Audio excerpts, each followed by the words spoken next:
Hi folks, welcome to Schick Happens.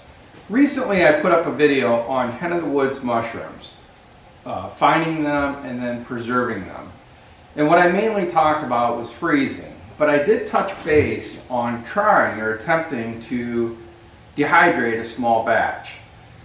I spent a lot of time on the internet, YouTube, wherever, looking for information on dehydrating hen of the woods. And while there's a small amount of videos out there, it's kind of a mixed batch of the results.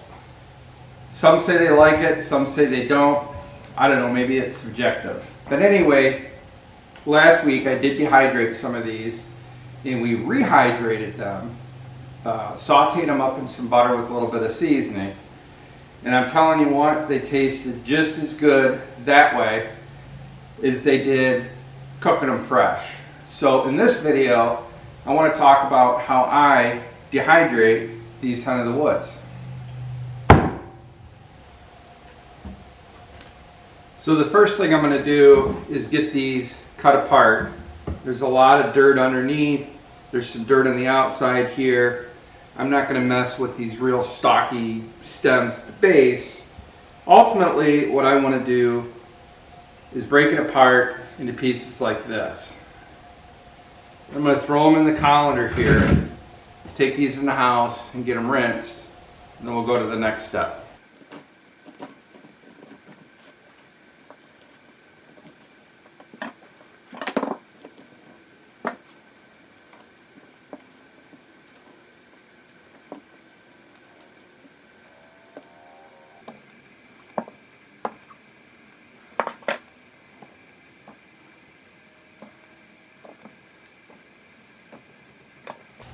I'm going to probably do these in about 3 batches. So this colander here is about full. Let's go get them rinsed.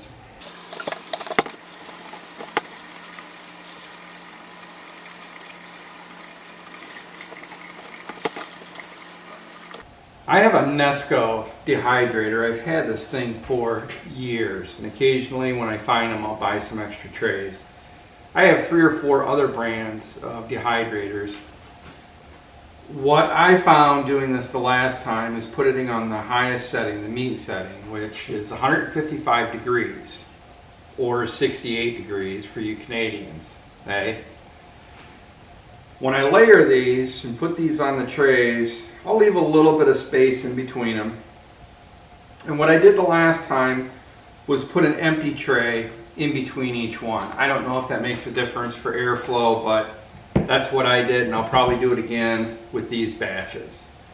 But anyway, I ran this, the last time I did this, I ran this at 155 for between 6 to 7 hours. And they were dry, very dry. So let's get these loaded up, and we'll go to the next step.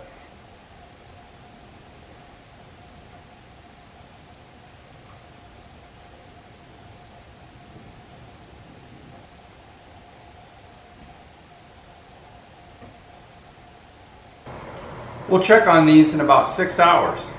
See you then.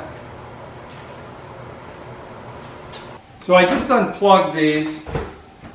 These have been in now, right at around 6 hours, and these are plenty dry enough now.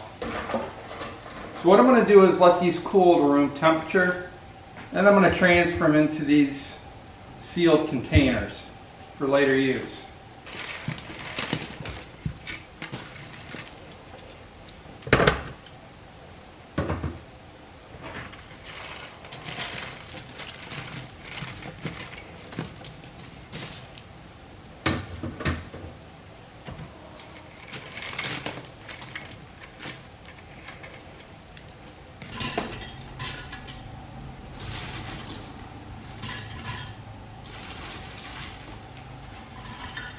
And there you have it. That's about all there is to it. Now, I may have mentioned earlier in this video that when I tried these, all I did was take a handful, put them in a bowl of water, and let them soak in that for about 20 minutes. And they were fully reconstituted.